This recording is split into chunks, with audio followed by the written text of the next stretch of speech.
Hello friends, welcome to my YouTube channel GMS maths tutorial और मैं हूं आपका फ्रेंड अमरेश वर्मा। आज मैं फिर आपके सामने एक नया वीडियो लेके आया हूं। सीबीएसई बोर्ड 2025 का क्वेश्चन पेपर सॉल्व हो रहा था, उसी सीरीज को आगे करते हुए क्वेश्चन नंबर 17 पे आते हैं। क्वेश्चन नंबर 17 बोल रहा है कि which of the following statement is true for the polynomial P of x of degree 3।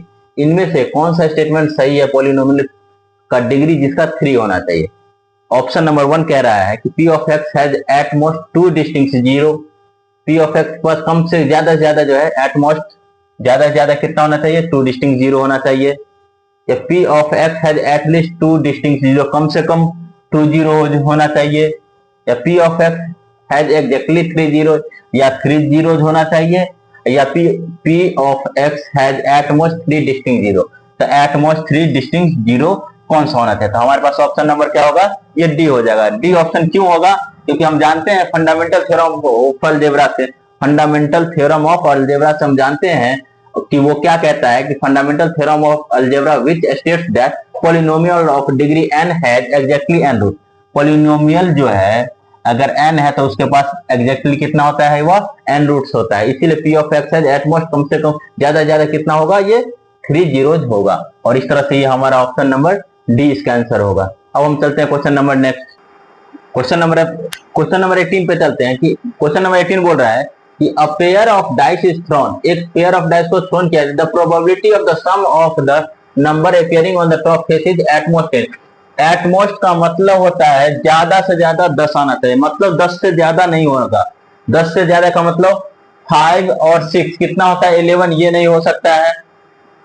6 और 5 11 ये नहीं हो सकता है, और 6 और 6 12 ये नहीं हो सकता है। इसका मतलब हम जानते हैं कि अगर कोई भी डाइस हम फेंकते हैं तो उसका नंबरिंग क्या आता है, या तो 1 आएगा, या तो 2, या तो 3, या तो 4, या तो 5, या तो 6, यही आता है। एक अगर डाइस को हम रोल करते हैं तो अगर एक और डाइस को हम रोल करते हैं तो उसमें भी यही आता है, 1 2 3 4 5 6।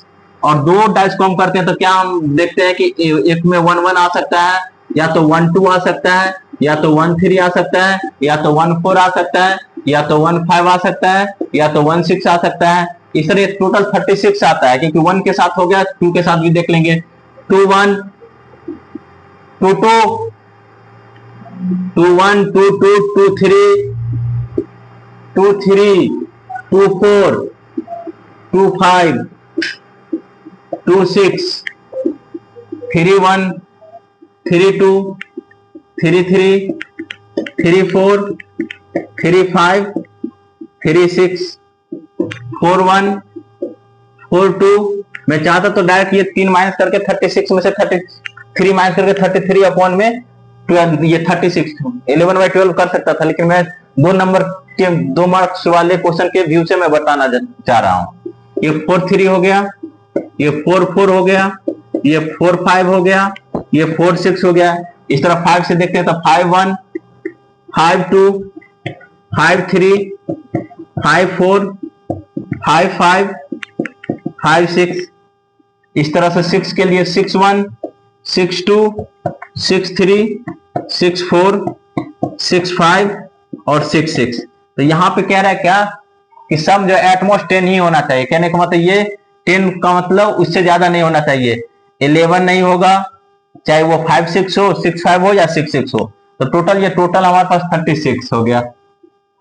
टोटल हमारे पास 36 है। तो हम क्वेश्चन क्या करें, पी ऑफ एटमोस्ट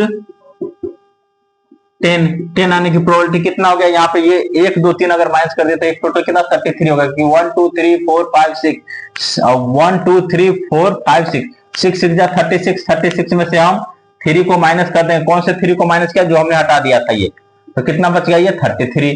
क्या आंसर आ गया, ये 33 अपॉन में 36 कटेगा 3 के टेबल से, 3 11 जा 3 12 जा। ऑप्शन क्या हो गया, 11 अपॉन में 12। ये हमारा आंसर आ गया। मैं चाहता तो डायरेक्ट मैं कर सकता था यहां से, लेकिन मैंने आपको इसलिए इस तरह से बताया, इतना लंबा मेथड, ताकि 2 मार्क्स में भी अगर ऐसा क्वेश्चन आए तो आप आसानी से ये कर सकते हैं। अब हम चलते हैं नेक्स्ट क्वेश्चन की ओर। क्वेश्चन नंबर 19 देखते हैं। 19 और 20 ये दोनों एसर्शन रीजन का क्वेश्चन है। क्वेश्चन ये बोल रहा है कि 4 to the power n ends with the digit 0 for some natural number n। हम जानते हैं ये एनसीईआरटी का क्वेश्चन है कि 4 टू द पावर n जो है कभी भी जीरो से एंड नहीं होगा। क्यों? क्योंकि जीरो से एंड होने के लिए हम जानते हैं कि हमारे पास फैक्टर क्या क्या होना चाहिए, 2 के पावर में होना चाहिए और 5 के पावर में होना चाहिए। लेकिन यहां अगर हम प्राइम फैक्टर करते हैं तो 4 का क्या करेंगे, 2 इंटू 2, उसका पावर n होगा। ये हम ऑलरेडी एनसीईआरटी बुक में पढ़ चुके हैं। तो इसीलिए ये तो केवल 2 का पावर फैक्टर है, लेकिन 5 के पावर में नहीं है, इसीलिए हमारे पास असर्शन यहाँ पे क्या हो जाएगा, असर्शन तो फॉल्स है। और रीजन देखते हैं, for any natural number having the 2 and 5 as its prime factor x to the power n always ends with the digit 0। Yes, अभी तो मैंने यही चीज तो बताया यहाँ पे, ये 0 के लिए। तो इसका मतलब रीजन हमारे पास क्या है, रीजन ट्रू है। तो हमारे पास ऑप्शन कौन सा हो जाएगा कि assertion is false and reason is true. ये ऑप्शन नंबर हमारे पास डी है। एक बार मैं क्वेश्चन फिर से मैं देख लेता हूं, ऑप्शन नंबर डी है, ऑप्शन नंबर डी है। ऑप्शन नंबर डी में बोल रहा है क्या कि A is false but R is true, A is false but R is true. ये हमारे पास ऑप्शन नंबर डी आ गया। और आज के लिए लास्ट क्वेश्चन देखते हैं, क्वेश्चन नंबर 20। क्वेश्चन नंबर 20 बोल रहा है असर्शन में कि tangents drawn at the end points of a diameter of a circle are always parallel to each other. देख लेते हैं क्या क्वेश्चन बोल रहा है असर्शन में। ये एक सर्कल है, उसका टेंजेंट्स है इन पॉइंट ऑफ द डायमीटर। एक डायमीटर हमने ले लिया, ये डायमीटर ले लिया, और एक टेंजेंट्स ये ले लिया, एक टेंजेंट्स हमने ये ले लिया। ये यहाँ इस पॉइंट पे मिल रहा है और ये इस पॉइंट पे मिल रहा है। तो ए और बी, ये ए ले लेते हैं हम, ये बी ले लेते हैं, ये सेंटर हो गया। The tangents drawn at the end points of a diameter of a circle are always parallel to each other. Yes, ये और ये हमेशा क्या होता है, पैरेलल होता है। इसका मतलब असर्शन हमारा क्या हो गया, ये ट्रू हो गया। रीजन देखते हैं, रीजन कह रहा है length of tangents drawn of circle from points outside the circle are always equal. अच्छा, ये टेंजेंट्स ले लेते हैं, एक ये टेंजेंट्स ले लेते हैं, ये हम ले लेते हैं पी। तो क्या P A equal to P B नहीं होता है?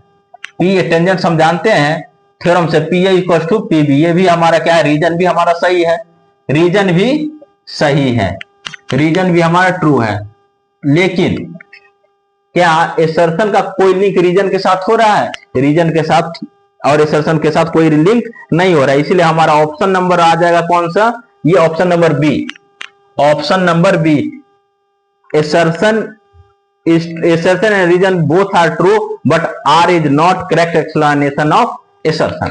हमारे पास बी है कि दोनों assertion भी सही है, रीजन भी सही, लेकिन आर जो रीजन जो करेक्ट एक्सप्लेनेशन assertion का नहीं कर रहा है, इसीलिए हमारा ऑप्शन नंबर कौन सा हो गया, ये बी। इस तरह से हमारा सेक्शन ए जो है 2025 सीबीएसई बोर्ड 2025 का जो है सेट 1 का, ये सेट 1 मैथ्स स्टैंडर्ड का जो है सेट 1 है, उसका जो है एमसीक्यू जो पार्ट 1 है सेट ए 1 से 20 तक अभी तक हम लोगों ने कंप्लीट कर लिया।